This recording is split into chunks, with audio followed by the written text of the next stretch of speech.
بسم اللہ الرحمن الرحیم وبہ نستعین انہ خیر ناصر ومعین وصلی اللہ علی محمد وآلہ الطاہرین۔ الحمدللہ، خداوند منان کے لطف و کرم سے ہماری گفتگو اصول فقہ میں تھی۔ مفہوم شرط کے بارے میں گفتگو چل رہی تھی۔ عرض ہوا کہ مفہوم شرط کے بارے میں جو اصلی بحث ہے وہ بحث تقریباً تمام ہو چکی۔ نتیجہ بحث یہ تھا کہ آغا مظفر رحمۃ اللہ علیہ جملہ شرطیہ کے اندر مفہوم کے قائل ہے، کیونکہ مفہوم رکھنے کا جو معیار ہے وہ یہ ہے کہ جملہ شرطیہ کے اندر 3 امور کا اثبات ہو۔ امر اول یہ تھا کہ مقدم و تالی میں ملازمہ حقیقی ہے۔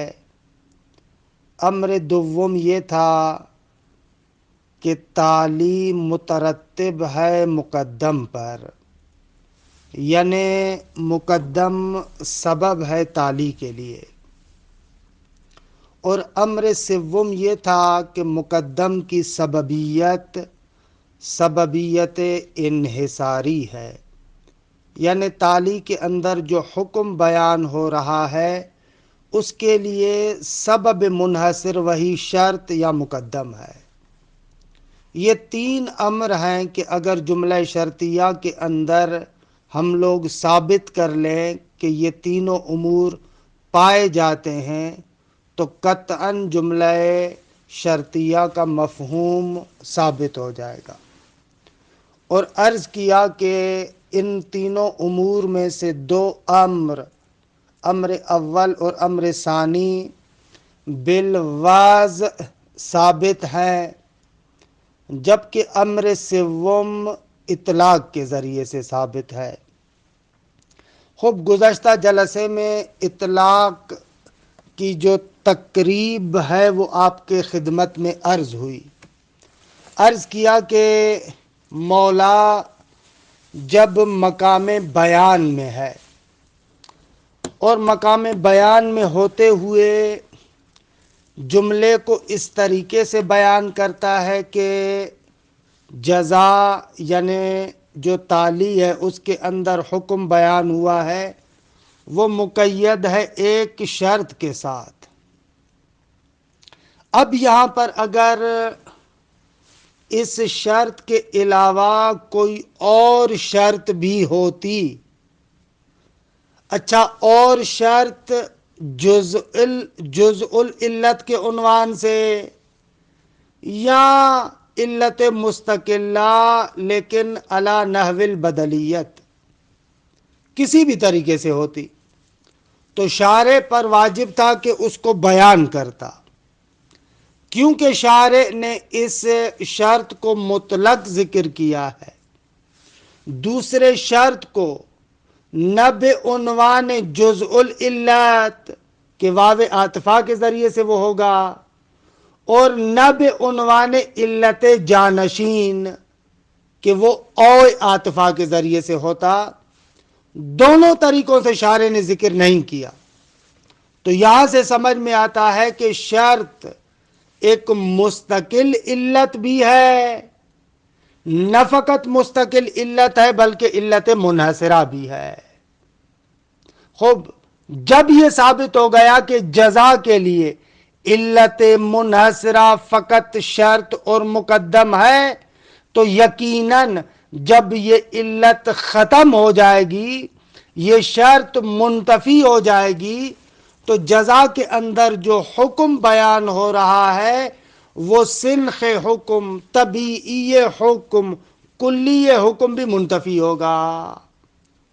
یعنی اذا جاءک زید فاکرمہ، اگر ہم نے ثابت کر لیا کہ وجوب اکرام کے لیے علت منحصرہ مجیء زید ہے تو اگر یہ علت منحصرہ نہیں ہوگی تو ظاہر سی بات ہے کہ وجوب اکرام بھی نہیں ہوگا، اور کیونکہ یہ علت منحصرہ ہے لہذا آپ نہیں کہہ سکتے کہ وجوب اکرام کسی اور عنوان سے ہو، کیونکہ اگر کسی اور عنوان سے ہوگا تو اس کا معنی یہ نکلے گا کہ وہ جو شرط کو آپ علت منحصرہ سمجھ رہے ہیں وہ علت منحصرہ نہ ہو، حالانکہ وہ علت منحصرہ ہے۔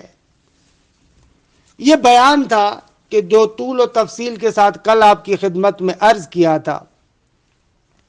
یہاں پر بندہ حقیر نے کہا تھا کہ بہت ساری باتیں ہیں کہ جن کو بیان کرنے کا جی چاہتا ہے، لیکن دوسری طرف سے سوچتے ہیں کیونکہ اصول فقہ کا درس پڑھ رہے ہیں، ایسے نہ ہو کہ اصل مطلب آپ کے ہاتھوں سے نکل جائے، لہذا نقض و ابرام سے غض نظر کرتے ہیں۔ کل میرے ذہن میں تھا کہ یہاں پر بیان کروں کچھ تفصیلات، لیکن نہ، اصول فقہ کے اسی مطلب کو اگر اچھے طریقے سے آپ ہضم کر لیں تو انشاءاللہ نقض و ابرام بعد والی کتابوں میں آئے گا، وہاں پر آپ پڑھیے گا۔ اصل بات سے مفہوم شرط یہاں پر تمام ہو جاتی ہے۔ خوب، یہاں سے ایک اور بحث کا آغاز کرتے ہیں کہ جس کو آپ کہہ سکتے ہیں کہ ایک بحث فرعی ہے۔ وہ بحث یہ ہے، دیکھیں کبھی کبھار جملہ شرطیہ ایک جملہ ہوتا ہے، لیکن کبھی کبھار جملہ شرطیہ ایک سے زیادہ ہے، یعنی ایک سے زیادہ ہے، دو ہے یا مثلا دو سے زیادہ۔ اچھا، جب جملہ شرطیہ دو ہوں یا دو سے زیادہ ہوں تو ان کی بھی مختلف صورت ہے۔ کبھی کبھار شرط اور جزا دونوں مختلف ہیں، کبھی کبھار جزا متعدد ہے شرط ایک ہے، اور کبھی کبھار شرط متعدد ہے اور جزا ایک ہے۔ یہ مختلف صورتیں ہو سکتی ہیں۔ ہماری بات اس وقت اس مورد میں ہے جہاں پر جملہ شرطیہ ایک سے زیادہ ہے،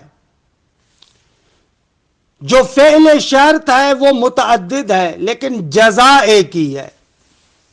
مثال، اذا خفی الاذان فقصر وَإِذَا خَفِيَتِ الْجُدْرَانِ فَقَصِّرْ، یہ دو جملے شرطیہ۔ پہلا جملہ شرطیہ کہتا ہے کہ تم شہر سے نکلو، اگر اذان تمہارے کانوں تک نہ پہنچے تو تمہیں نماز قصر پڑھنی ہے۔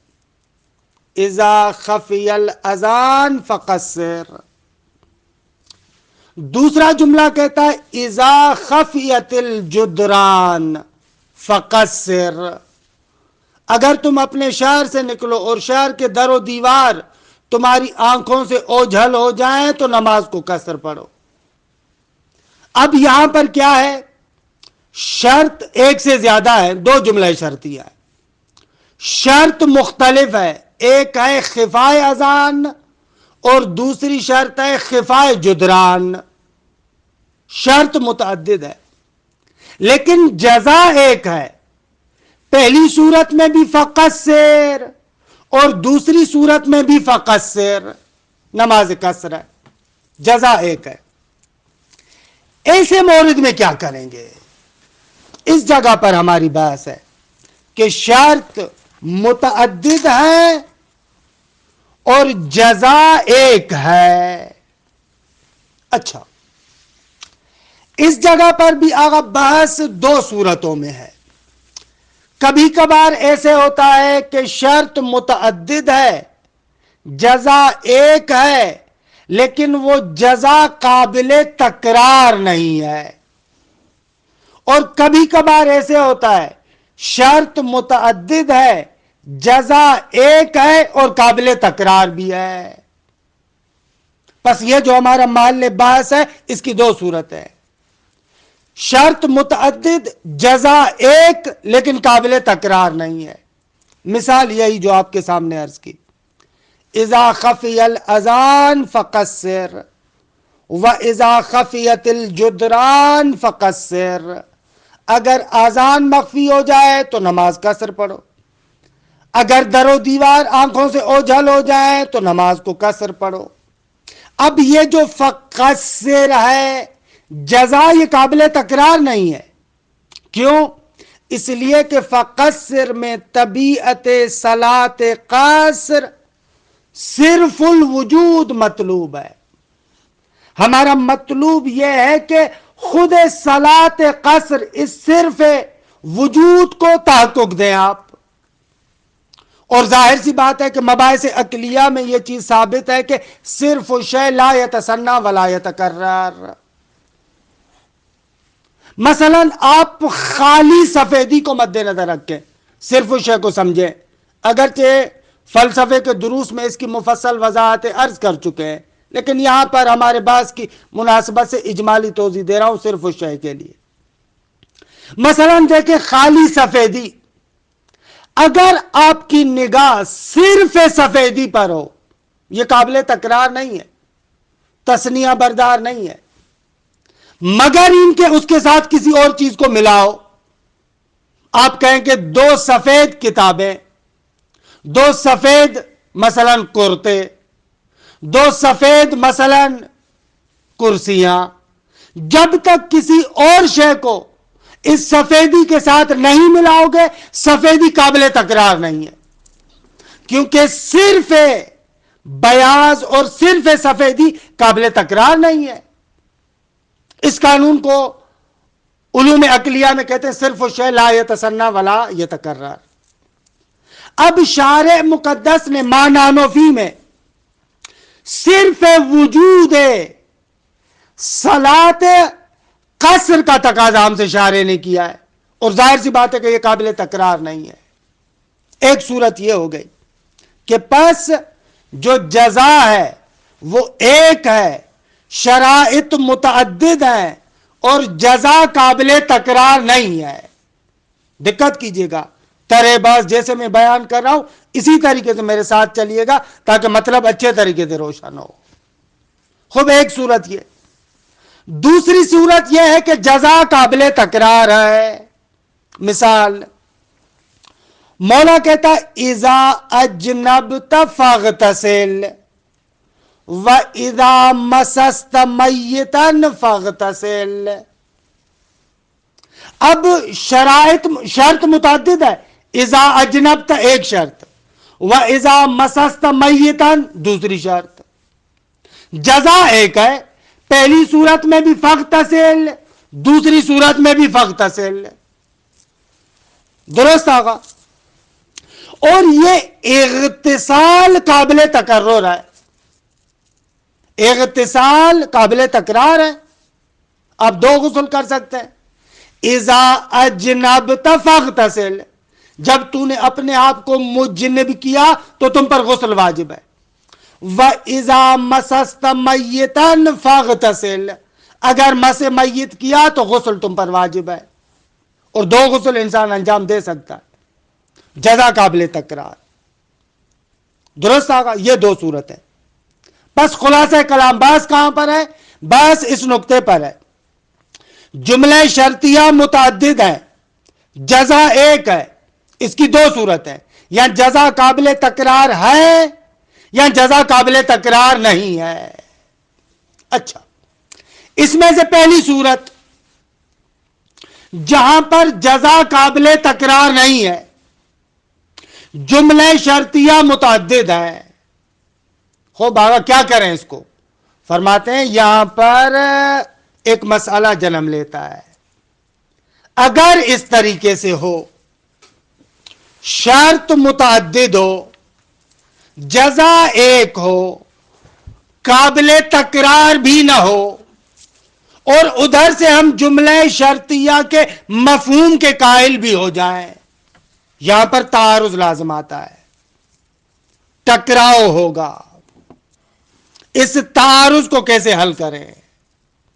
اچھا، میں خواہش کروں گا کہ بحث کو بہت ہی دقت کے ساتھ سنیں، تصویر مسئلہ صحیح طریقے سے سنیں. کیسے تعارض لازم آ رہا ہے؟ تعارض اس طریقے سے ہے، میرے ساتھ رہیے گا. بھائی ایک جملہ کہتا ہے اذا خفی الاذان فقصر، جملہ شرطیہ ہے. جب یہ جملہ شرطیہ ہے تو عرض کیا جملہ شرطیہ کے مفہوم کو بھی ہم قبول کرتے ہیں. اچھا، نتیجتاً اس جملے کے دو مدلول ہوں گے. ایک مدلول مطابقی کہ جس کو ہم کہتے ہیں منطوق، اور ایک مدلول التزامی کہ جس کو ہم کہتے ہیں مفہوم. اذا خفی الاذان فقصر، ایک اس کا منطوق ہے. منطوق کیا ہے؟ منطوق اس کا یہ ہے کہ اگر خفائے اذان ہو جائے تو نماز قصر کرو، نماز کو قصر کرنا پڑے گا. اذان نہ سننے میں آئے تو نماز کو قصر پڑھو. یہ ہو گیا مدلول مطابقی، منطوق. اچھا آگا، اس کا مفہوم بھی ہے. اس جملے کا مفہوم کیا ہوگا؟ اس کا مفہوم یہ ہوگا، اذا لم یخف الاذان فلا یجب القصر. اگر اذان مخفی نہ ہو تو قصر واجب نہیں ہے. مطلقہ یعنی کیا؟ یعنی سواء خفیت الجدران ام لا. اذان مخفی نہیں ہوئی، نماز قصر نہیں ہوگی، چاہے جدران مخفی ہو جائے یا جدران مخفی نہ ہو. دقت کریں، اس مفہوم والی عبارت کو اگر زحمت نہ ہو تو لکھ لے. میں دوبارہ پڑھ رہا ہوں. اذا خفی الاذان فقصر، اس کا مفہوم کیا بنے گا؟ اس کا مفہوم یہ بنے گا، یہ لکھیں عبارت، اذا لم یخف الاذان فلا یجب القصر سواء خفیت الجدران ام لا. یہ عبارت آپ لکھ لیں. یہ ہے اس جملے کا مفہوم. اچھا، دوسرا جملہ شرطیہ کیا ہے؟ دوسرا جملہ شرطیہ یہ ہے کہ اذا خفیت الجدران فقصر. اب ظاہر سی بات ہے کہ اس دوسرے جملے شرطیہ کا منطوق بھی ہے، مفہوم بھی ہے. منطوق یہ ہے کہ اگر در و دیوار مخفی ہو جائیں تو نماز کو قصر پڑھو. یہ ہو گیا منطوق. اچھا، اس کا مفہوم کیا ہوگا؟ اس کا مفہوم ایسے ہوگا، دوسرے جملے کا مفہوم بھی لکھے، اذا لم تخف الجدران فلا یجب القصر سواء خفی الاذان ام لا. اور اگر در و دیوار مخفی نہ ہو تو نماز قصر نہیں ہوگی، چاہے اذان مخفی ہو جائے چاہے اذان مخفی نہ ہو. یہ ہو جائے گا دوسرے جملے کا مفہوم. اچھا، پس ہمارے پاس 4 قسم کے مطالب ہیں. پہلا مطلب پہلے جملے شرطیہ کا منطوق، دوسرا مطلب پہلے جملے کا مفہوم، تیسرا مطلب دوسرے جملے کا منطوق، چوتھا مطلب دوسرے جملے کا مفہوم. پس 2 منطوق ہیں، 2 مفہوم ہیں. یہاں پر جو تعارض ہو رہا ہے، ہر جملے کا منطوق دوسرے جملے کے مفہوم کے ساتھ تعارض رکھتا ہے. ہر جملے کا مفہوم پہلے جملے کے یا دوسرے جملے کے منطوق کے ساتھ تعارض رکھتا ہے، ٹکراؤ ہے. کیسے؟ اس طریقے سے. مثلا دیکھیں، اذا خفی الاذان فقصر، اس کا مفہوم کیا ہے؟ اس کا مفہوم یہ ہے کہ اگر نماز مخفی نہ ہو تو قصر واجب نہیں ہے، چاہے جدران مخفی ہو جائے یا نہ. پس پہلے جملے کا مفہوم کہتا ہے کہ اگر در و دیوار مخفی بھی ہو جائے تو بھی قصر واجب نہیں ہے. لیکن دوسرے جملے کا منطوق کہتا ہے اگر در و دیوار مخفی ہو جائے تو قصر واجب ہے. پس پہلے جملے کا مفہوم دوسرے جملے کا منطوق آپس میں تعارض رکھتے ہیں، کیونکہ پہلے جملے کا مفہوم کہتا ہے کہ اگر در و دیوار مخفی ہو جائیں تو قصر واجب نہیں ہے، لیکن دوسرے جملے کا منطوق کہتا ہے در و دیوار مخفی ہو جائیں تو قصر واجب ہے۔ پہلے جملے کا منطوق دوسرے جملے کے مفہوم کے ساتھ تعارض کرتا ہے۔ اچھا، دوسرے جملے کا مفہوم پہلے جملے کے منطوق کے ساتھ تعارض کرتا ہے، کیسے؟ اس طریقے سے، دوسرے جملے کا مفہوم کیا ہے؟ دوسرا جملہ کون سا ہے؟ وَإِذَا خَفِيَتِ الْجُدْرَانُ فَقَصِّرْ۔ اس کا مفہوم کیا ہے؟ اس کا مفہوم یہ کہ اگر اذان مخفی ہو جائے تو بھی نماز قصر واجب نہیں ہے، جبکہ پہلا جملہ کہتا ہے اگر اذان مخفی ہو جائے تو قصر واجب ہے۔ یہاں پر کیا کریں؟ پس تعارض ہو گیا۔ اگر دو جملہ شرطیاں ہیں، جزا ایک ہے، قابل تکرار نہیں ہے، اگر مفہوم شرط کو قبول بھی کریں تو یہاں پر ہر جملے کا منطوق دوسرے جملے کے مفہوم کے ساتھ ٹکراتا ہے۔ خوب، یہاں پر کیا کریں؟ اس تعارض سے کیسے جان چھڑائے؟ فرماتے ہیں کہ اس تعارض سے جان چھڑانے کے دو طریقے ہیں۔ اس تعارض سے جان چھڑانے کے دو طریقے ہیں، آپ دو طریقوں سے اس تعارض کو حل کر سکتے ہیں۔ اچھا، دونوں طریقے کیا ہے؟ پہلا طریقہ تو یہ ہے کہ آپ جملہ شرطیہ میں جو شرط کا اس بات کے اندر اطلاق ہے کہ یہ شرط مستقل ہے، سبب مستقل ہے، اس سببیت مستقلہ کا انکار کر دیں۔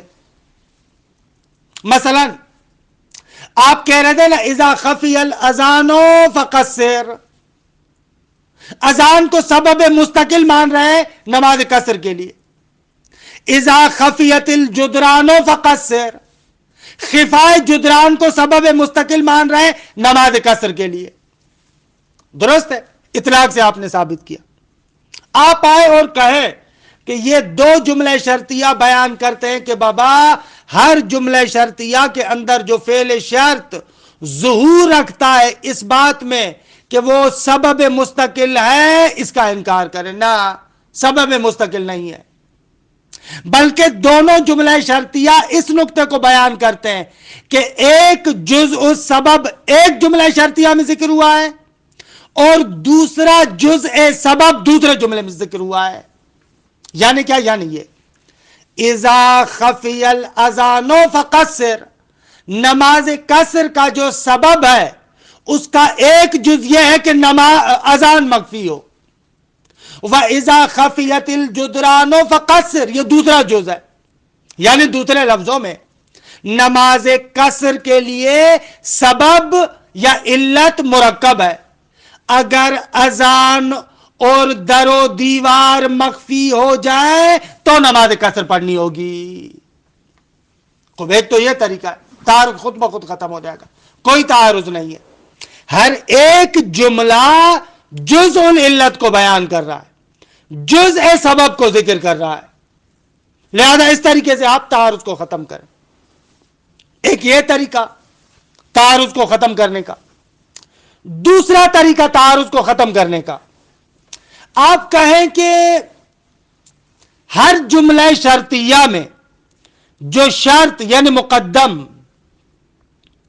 سببیت انحصاری میں ظہور رکھتا ہے اس کا انکار کر دیں۔ آپ یوں کہیں اذا خفی الاذان فقصر، خفائے اذان درست ہے کہ سبب مستقل ہے نماز قصر کے لیے، جزء علت نہیں ہے، جزء سبب نہیں ہے، سبب مستقل ہے، لیکن سبب منحصر نہیں ہے۔ خفائے اذان نماز قصر کا ایک سبب ہے، وَإِذَا خَفِيَتِ الْجُدْرَانُ فَقَصِّرْ، اور خفائے جدران نماز قصر کا دوسرا سبب ہے علی البدلیات۔ یعنی کانو اشارے ایسے کہہ رہا ہے ان دونوں میں سے کوئی بھی ایک سبب آئے گا تو نماز کو قصر پڑھنا پڑے گا. اذان مخفی ہو جائے نماز قصر ہوگی, یا اگر اذان مخفی نہیں ہوتی در و دیوار مخفی ہو جاتے تو اذان کو تو نماز کو قصر پڑھنا پڑے گا. اچھا, اگر سببیت انحصاری کا انکار کر دیا تو بھی تعارض ختم ہو جائے گا. کیوں؟ اس لیے کہ جب سببیت انحصاری کا انکار کر دیا تو اب جملہ شرطیہ کا مفہوم ہی نہیں رہے گا. جب مفہوم نہیں رہے گا تو ہر جملے کا مفہوم دوسرے جملے کے منطوق کے ساتھ کیسے ٹکرائے گا؟ مفہوم اسی صورت میں ثابت ہو رہا ہے جب سببیت انحصاری کو قبول کریں. جب سببیت انحصاری کا انکار کر دیا تو اصلاً ان جملات کا مفہوم نہیں ہوگا. اگر مفہوم نہیں ہوگا تو ہر جملے کا مفہوم دوسرے جملے کے منطوق کے ساتھ کیسے ٹکرائے گا؟ دوسرا یہ طریقہ ہے, اس طریقے سے بھی آپ تعارض کو ختم کر سکتے. دونوں طریقوں سے ہو سکتا ہے. سوال, دونوں طریقوں میں سے بہتر کون سا ہے؟ کس کو مانے؟ کون سے طریقے کو مانے؟ اچھا, ان دونوں طریقوں کا نتیجہ بھی علیحدہ ہوگا. اگر آپ پہلے طریقے کو مانیں یعنی سببیت مستقلہ کا انکار کریں, یعنی اطلاق واوی کے منکر ہو جائیں, تو اس کا نتیجہ یہ نکلے گا کہ خالی اذان کے مخفی ہونے سے نماز قصر نہیں ہوگی. اذان بھی مخفی ہو اور در و دیوار بھی مخفی ہو, اس صورت میں آپ نماز قصر پڑھ سکتے ہیں, کیونکہ ہر ایک جزء العلت ہے. پہلے طریقے کا نتیجہ یہ نکلے گا. لیکن دوسرے طریقے کے مطابق اگر دوسرے کو مانے تو اس کا معنی یہ کہ دونوں میں سے ایک بھی حاصل ہو جائے نماز قصر ہوگی. دونوں کا ساتھ میں حاصل ہونا ضروری نہیں ہے. اگر ایک جگہ پر اذان مخفی ہو جاتی ہے, در و دیوار نظر آ رہا ہے, دوسرے طریقے کے مطابق نماز کو قصر پڑھنا پڑے گا. خوب, دونوں میں ثمرہ نزاع بھی ہے. اگر پہلے کو مانتے ہیں تو ضروری ہے نماز قصر کے لیے دونوں اجزاء علت ظاہر ہوں یعنی ثابت ہوں, اور دوسرے طریقے کے مطابق نہ احدہما ثابت ہو جائے تو کافی ہے. دونوں کا مل کے ثابت ہونا ضروری نہیں ہے. کون سا طریقہ بہتر ہے؟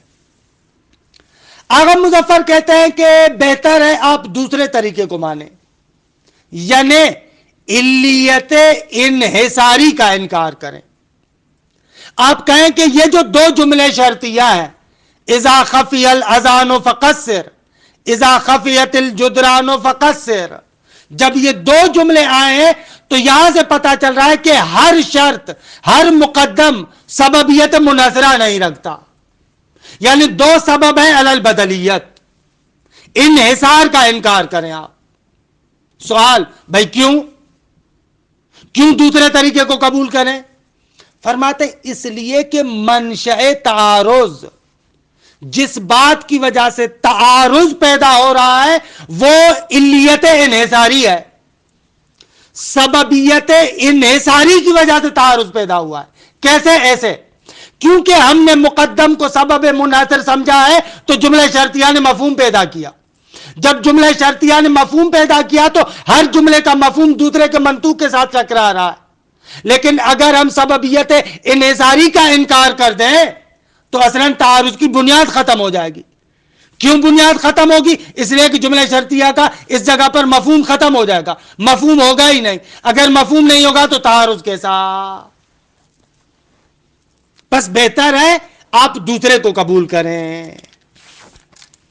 معذرت چاہتا ہوں, تھوڑا سا وقت زیادہ ہو گیا. ظاہر سی بات ہے کہ طرح بحث کے لیے میں نے ان تمام مطالب کو اگر ذکر نہ کیا ہوتا تو مطلب روشن نہ ہوتا.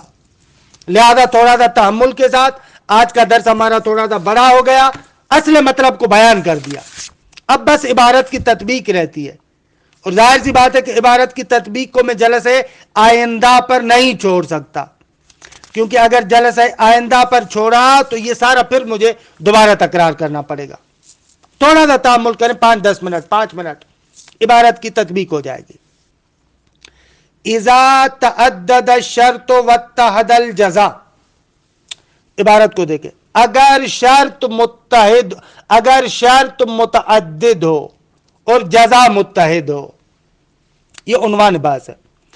ومن لواحق مبحث مفہوم الشرط مسئلۃ ما اذا وردت جملتان شرطیتان او اکثر، فرماتے ہیں کہ مفہوم شرط کے مبحث کے لواحق میں سے یہ مسئلہ ہے کہ جب دو جملے شرطیہ یا دو جملات شرطیہ سے زیادہ آئیں، وقد تعدد الشرط فیہما، اور شرط بھی دونوں میں متعدد ہو، وکان الجزاء واحدا، اور جزا واحد ہو۔ خوب، یہ والا مبحث ہے، ہمارے لواحق کے مباحث میں سے یہ مبحث ہے۔ وَهَذَا يَقَعُ عَلَى نَحْوَيْنِ، فرماتے ہیں کہ یہ دو طریقوں سے ہوتا ہے، شرط متعدد جزا ایک، شرط متعدد جزا ایک، اس کی دو صورت ہے، یا جزا قابل تکرار نہیں ہے یا قابل تکرار ہے۔ پہلی صورت ان یکون الجزاء غیر قابل للتکرار، جزا قابل تکرار نہ ہو، نہ وہ التقصیر فی السفر، خوب دیکھیں نماز قصر جو آپ پڑھتے ہیں، سفر میں جو قصر کرتے ہیں اس کی بات کر رہے ہیں۔ فیما ورد، اس مورد میں کہ جہاں پر اس طریقے سے عبارت آئے، اذا خفی الاذان فقصر واذا خفیت الجدران فقصر، کہ جزا ایک ہے، شرط متعدد ہے، جزا قابل تکرار نہیں کیونکہ صرف طبیعت کو چاہا گیا ہے۔ خارج میں عرض کیا۔ دو ان یکون الجزاء قابلا للتکرار، جزا قابل تکرار ہو، کما فی نحو اذا اجنبت فاغتسل اذا مسست میتا فاغتسل، کہ توضیحات خارج میں عرض کر چکا۔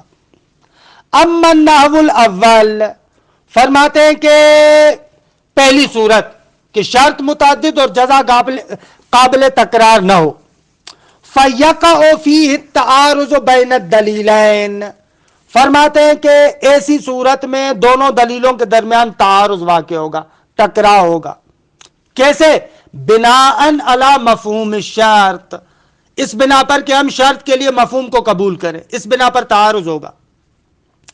ولیکن التعارض انما هو بین مفہوم کل منہما مع منطوق الاخر، لیکن تعارض دونوں میں سے ہر ایک کے مفہوم کا دوسرے کے منطوق کے ساتھ ہوگا، کہ تفصیلات عرض کی میں نے خارج میں۔ کما ہو واضح، کہ ہمیں تو بڑی توضیح دینی پڑی، آغا مظفر کہتے ہیں روشن ہے۔ فلا بد من التصرف فیہما بعہد وجہین، پس ایسے مورد میں ضروری ہے کہ دو میں سے کسی ایک طریقے سے آپ تعارض کو ختم کریں۔ الوجہ الاول، پہلی صورت، ان نقید کل من الشرطیتین من ناحیت ظہورہما فی الاستقلال بالسببیہ۔ اگر وجہ اول یہ ہے کہ دونوں شرطیاؤں میں سے، یعنی فعل شرط جو دونوں جملوں میں، ان دونوں شرطیاؤں میں سے ہر ایک کو مقید کریں۔ کس اعتبار سے؟ اس اعتبار سے کہ وہ دونوں ظہور رکھتے ہیں کہ سببیت مستقلہ رکھتے ہیں۔ دونوں جملوں کا شرط اس بات میں ظہور رکھتا ہے کہ وہ کیا ہے؟ سبب مستقل ہے۔ اس سببیت مستقلہ کے اعتبار سے ان کو کیا کریں؟ مقید کریں۔ ذالک الظہور، ظہور ہما کے لیے بدل قرار دیں اس کو، ذالک الظہور الناشئ من الاطلاق، حالانکہ یہ جو دونوں کا ظہور ہے یہ کہاں سے پھوٹ رہا تھا؟ اس اطلاق سے، اطلاق واوی سے، کما سبقہ کہ کل عرض کیا تھا۔ الذی یقابلہ التقیید بالعطف بالواو، وہ اطلاق کہ جس کے مقابل میں ہے تقیید بعطف واو۔ اس اطلاق کے مقابلے میں کیا تھا؟ اس کو مقید قرار دینا واو عطفہ کے ذریعے سے۔ فَيَكُونُ الشَّرْطُ فِي الْحَقِيقَةِ هُوَ الْمُرَكَّبُ مِنَ الشَّرْطِيَّتَيْنِ، کہ تقیید والی صورت میں شرط در حقیقت ان دونوں شرائط سے مرکب چیز ہے، یعنی ہر ایک مستقل شرط نہیں ہے بلکہ جزء سبب ہے، دونوں سبب مل کر ایک سبب کو کیا کر رہے ہیں؟ جنم دے رہے ہیں۔ وَكُلٌّ مِّنْهُمَا يَكُونُ جُزْءَ السَّبَبِ، اور دونوں میں سے ہر ایک جزء سبب ہے۔ وَالْجُمْلَتَانِ تَكُونَانِ حِينَئِذٍ كَجُمْلَةٍ وَاحِدَةٍ کہ مقدمها المرکب من الشرطین، کہ یہ دونوں جملے اس صورت میں، یعنی جب اطلاق کو خراب کریں، تقیید کو مانیں، عطف بالواو والی صورت کو مانیں، تو اس صورت میں دونوں جملے جملے واحد کی منزلت پر ہوں گے، کہ ایسا جملہ واحد کہ جس کا مقدم دونوں شرطوں سے مرکب ہے۔ بِأَن يَكُونَ مُؤَدَّاهُمَا هَكَذَا، ان دونوں جملوں کا جو مفاد اور مطلوب ہوگا وہ یہ نکلے گا، اذا خفی الاذان والجدران معا فقصر، ہر ایک اپنی جگہ پر جزء سبب ہے۔ خوب، اگر اس طریقے سے ہم نے قرار دے دیا تو تعارض ختم ہو جائے گا۔ وَرُبَمَا يَكُونُ لِهَاتَيْنِ الْجُمْلَتَيْنِ مَعًا حِينَئِذٍ مَفْهُومٌ وَاحِدٌ، اس صورت میں ان دونوں جملوں کا ساتھ، ان دونوں کو ملا کر آپ دیکھیں تو ایک ہی مفہوم بنے گا، وَهُوَ انتفاء الجزاء عند انتفاء الشرطین معًا او احدهما، وہ مفہوم یہ نکلے گا کہ جزا یعنی نماز قصر منتفی ہے جب دونوں شرط نہ ہو یا کوئی ایک شرط نہ ہو، کیونکہ مرکب کے لیے کہتے ہیں کہ اگر ایک جز بھی ختم ہو جائے تو مرکب ختم ہو جاتا ہے۔ کما لو کانا جملتن واحدتن، جیسے اگر دونوں ایک جملے ہوتے تو اس کا مفہوم ہوتا، ان دونوں کا بھی یہی مفہوم نکلے گا۔ خوب، یہ پہلی صورت۔ الوجہ ثانی، دوسرا طریقہ، ان نقیدہما من ناحیت ظہورہما فی الانحصار، ان دونوں جملوں کو مقید کریں اس اعتبار سے کہ بابا یہ دونوں ظہور رکھتے ہیں سببیت انحصاری میں، اس سببیت انحصاری کے اعتبار سے جو ان کا ظہور ہے اس اعتبار سے ان کو مقید کریں۔ ذالک الظہور الناشئ من الاطلاق، وہ ظہور کے جو پھوٹتا ہے، پیدا ہوتا ہے اس اطلاق سے کہ المقابل للتقیید بأو، کہ جو اطلاق تقیید بأو کے مقابلے میں ہے، کہ اس کو اطلاق اوئی کہہ رہے تھے ہم۔ خوب، اس اعتبار سے مقید کریں تو نتیجہ کیا ہوگا؟ وہی نازن، اگر اس اعتبار سے مقید کیا یعنی ہر ایک سبب مناصرہ نہیں ہے، وہی نازن یکون الشرط احدہما علی البدلیہ، تو پھر ایسی صورت میں آپ کو ماننا پڑے گا کہ دونوں میں سے ایک شرط ہے بناوے بدلیت، یا نہ اوil جامع بینہما الا ان یکون کل منہما مصداقا لہ، یا آپ ایسے کہیں، آپ کہیں کہ ہر ایک یہ جو شرط ہے در حقیقت ایک چیز جامع کے دو مصداق ہیں، یعنی کأنہ اصل میں جو نماز قصر کا سبب ہے وہ ہے حد ترخص، اب اس حد ترخص کے دو مصداق ہیں، حد ترخص کا ایک مصداق خفائے اذان ہے اور ایک مصداق خفائے جدران ہے، جو بھی مانے آپ، یا آپ دونوں میں سے ہر ایک کو شرط علی ناول بدلیت قرار دیں، یا آپ کہیں کہ نہ شرط ایک امر جامع ہے کہ جس امر جامع کے یہ دو مصداق ہیں، فرق ہی نمی کنے۔ وَذَلِكَ حِينَمَا يُمْكِنُ فَرْضُ الْجَامِعِ بَيْنَهُمَا، البتہ یہ اس صورت میں کہ جب دونوں شرطوں کے درمیان ایک جامع آپ فرض کر سکتے ہیں، فرض کر سکتے ہو، وَلَوْ كَانَ عُرْفِيًّا، اگرچہ وہ جامع عرفی کیوں نہ ہو، ضروری نہیں ہے کہ جامع ماہوی ہو، عرفی جامع ہو تو بھی چلے گا۔ خوب، وَإِذْ يَدُورُ الْأَمْرُ بَيْنَ الْوَجْهَيْنِ فِي التَّصَرُّفِ فَأَيُّهُمَا أَوْلَى، فرماتے ہیں کہ جب امر دائر ہو گیا ان دونوں وجہوں میں سے کس وجہ پر ہم تصرف کریں، تو سوال اٹھتا ہے کہ کون سا تصرف اولا ہے۔ حل الاولا تقیید و ظہور شرطیتین فی الاستقلال، اور تقیید و ظہورہما فی الانحصار، آیا اولا یہ ہے کہ دونوں شرطیہ کا جو سبب مستقل میں ظہور ہے اس کا انکار کریں، یا جو دونوں کا ظہور سببیت انحصاری میں ہے اس کا انکار کریں، یعنی مقید کریں؟ کیا کریں؟ قولان فی المسئلہ، بعض کہتے ہیں کہ جو دونوں کا ظہور سببیت استقلالی میں ہے اس کو مقید کریں، بعض کہتے ہیں کہ نہ، دونوں کا ظہور جو انحصار میں ہے اس کو مقید کریں۔ والاوجہ علی الظاہر، ظاہراً بہتر یہ ہے کہ آپ یوں کہیں والاوجہ هو التصرف الثانی، یعنی آپ ان دونوں جملوں کا جو سببیت انحصاری میں ظہور ہے اس کو مقید کریں۔ کیوں بھائی؟ آپ فرماتے اس لیے کہ لِأَنَّ مَنْشَأَ التَّعَارُضِ بَيْنَهُمَا هُوَ ظُهُورُهُمَا فِي الْانْحِصَارِ، اگر اصل جو تعارض کی بنیاد ہے اس کو منادم کریں آپ۔ منشأ تعارض کا سرچشمہ کیا ہے؟ وہ یہ ہے کہ دونوں شرطیہ ظہور رکھتے ہیں سببیت انحصاری میں، کہ الذی یلزم منہ الظہور فی المفہوم، کہ جس سببیت انحصاری سے لازم آتا ہے کہ ہر ایک جملہ ظہور رکھتا ہو مفہوم میں، کہ سببیت انحصاری کے ذریعے سے پتہ چلتا ہے کہ ہر ایک جملے کا مفہوم بھی ہے۔ فَيَتَعَارَضُ مَنْطُوقُ كُلٍّ مِّنْهُمَا مَعَ مَفْهُومِ الْأُخْرَى، پھر نتیجتاً دونوں میں سے ہر ایک کا منطوق دوسرے کے مفہوم کے ساتھ کیا کر رہا ہے؟ تعارض کر رہا ہے، کما تقدم کے پہلے روشنی اس کو واضح کر چکے۔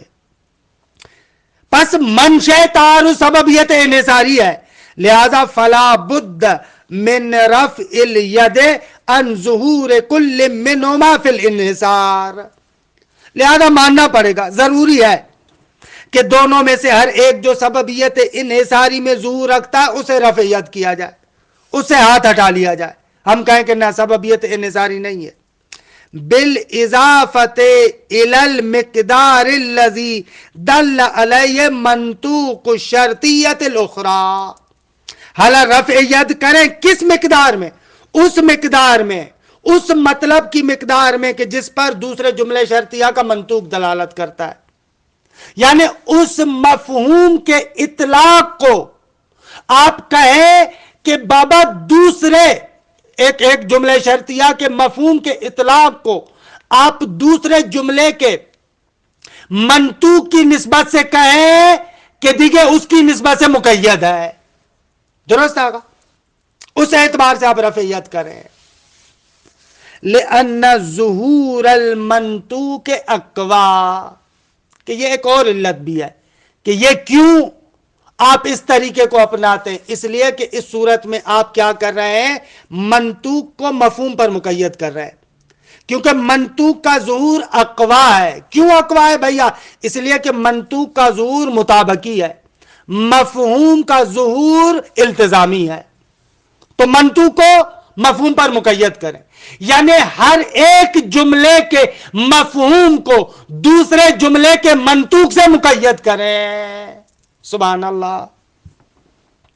اما ظہور کل من الشرطیتین فی الاستقلال فلا معارض له حتی ترفع الید عنہ، باقی دونوں جملات شرطیہ میں سے ہر ایک کا جو ظہور سبب مستقل میں ہے وہ تو آپس میں تعارض نہیں رکھتے، تاکہ آپ آئیں اور آ کر اسے رفع ید کریں۔ خوب، وَإِذَا تَرَجَّحَ الْقَوْلُ الثَّانِي، یعنی وَهُوَ التَّصَرُّفُ فِي ظُهُورِ الشَّرْطِيَّتَيْنِ فِي الْانْحِصَارِ، اگر جب قول ثانی رجحان پیدا کرے، یعنی کیا؟ یعنی دونوں جملات شرطیہ جو انحصار میں ظہور رکھتے تھے اس میں آپ تصرف کریں، جب ایسے ہوا تو نتیجہ کیا نکلے گا؟ یکون کل من الشرطیتین مستقلا فی التأثیر، دونوں شرطیہ میں سے ہر ایک تأثیر میں، اثر گزاری میں مستقل ہوگا۔ فَإِذَا انْفَرَدَ أَحَدُهُمَا كَانَ لَهُ التَّأْثِيرُ فِي ثُبُوتِ الْحُكْمِ، جب دونوں میں سے ایک منفرد ہو، یعنی فقط ایک حاصل ہو، تو بھی بہرحال حکم کو ثابت کرنے میں مؤثر ہوگا، یعنی فقط اذان مخفی ہو جائے تو بھی نماز قصر ہوگی۔ وَإِنْ حَصَلَا مَعًا، اور اگر دونوں ساتھ میں آ جائیں، فَإِنْ كَانَ حُصُولُهُمَا بِالتَّعَاقُبِ، ایک دوسرے کے پیچھے آ رہے ہیں تو كَانَ التَّأْثِيرُ لِلسَّابِقِ، اگر دونوں ہیں اور دونوں میں سے پہلا آ رہا ہے تو خوب دیگے تاثیر اس کی ہوگی. وَإِن تَقَارَنَتَا، یعنی وَإِن تَقَارَنَا، اگر دونوں ساتھ میں ہو جائیں كَانَ الْأَثَرُ لَهُمَا مَعًا، تو دونوں کا اثر ہوگا. منتہا وَيَكُونَانِ كَالسَّبَبِ الْوَاحِدِ، گویا کہ یہ ایک ہی سبب ہے، کیونکہ لِامْتِنَاعِ تَكْرَارِ الْجَزَاءِ حَسَبَ الْفَرْضِ، کیونکہ فرض یہ ہے کہ جزا قابل تکرار نہیں ہے. خوب الحمدللہ اس طریقے سے ہماری صورت اول تمام شد. نتیجہ کیا نکلا؟ نتیجہ یہ نکلے گا کہ ہم کہیں گے کہ اگر دو جملے شرطیہ ہیں، شرط متعدد ہے، جزا ایک ہے، قابل تکرار نہیں ہے، تو ہم انحصاریت سببیت سے ہاتھ اٹھا لیں گے، کہیں گے دونوں میں سے ہر ایک سبب ہے علی البدلیات. خوب، وصلی اللہ علی محمد و آلہ الطاہرین.